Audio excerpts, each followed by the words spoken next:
سیدنا عبداللہ بن عمر رضی اللہ تعالی عنہ فرماتے ہیں کہ اللہ کے حبیب صلی اللہ علیہ وسلم فرماتے ہیں قیامت کے دن میری امت کا ایک آدمی اللہ رب العزت کے دربار میں پیش کیا جائے گا اور اس آدمی کے سامنے اس کے 99 گناہوں کے رجسٹر رکھ دیے جائیں گے اور ہر رجسٹر تا حد نگاہ پھیلا ہوا ہوگا۔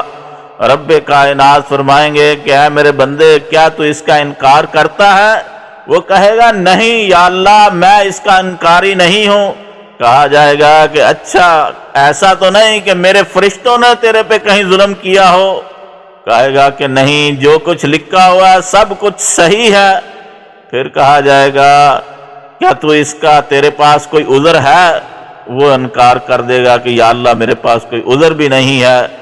رب کائنات فرمائیں گے آج تیرے پہ ظلم نہیں کیا جائے گا، اور ایک کارڈ نکالا جائے گا جس پہ لکھا ہوا ہوگا اشہد اللہ الہ الا اللہ واشہد ان محمدا عبدہ ورسولہ۔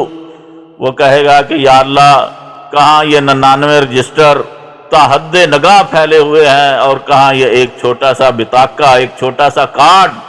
رب کائنات فرمائیں گے جا اپنے ترازو کے پاس کھڑا ہو جا جہاں تیرے نامہ اعمال تولے جائیں گے۔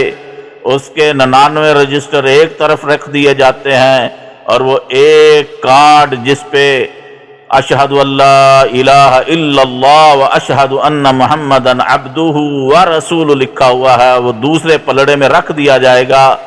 کیا دیکھتا ہے کہ جس پہ کلمہ لکھا ہوا ہے وہ پلڑا بھاری ہو جاتا ہے اور 99 رجسٹر ہلکے پڑ جاتے ہیں، اوپر کو اٹھ جاتے ہیں۔ رب کائنات فرمائیں گے کہ اے میرے بندے آج میرے نام کی کوئی برابری نہیں کر سکتا، کوئی چیز بھی میرے نام سے زیادہ وزنی نہیں ہو سکتی۔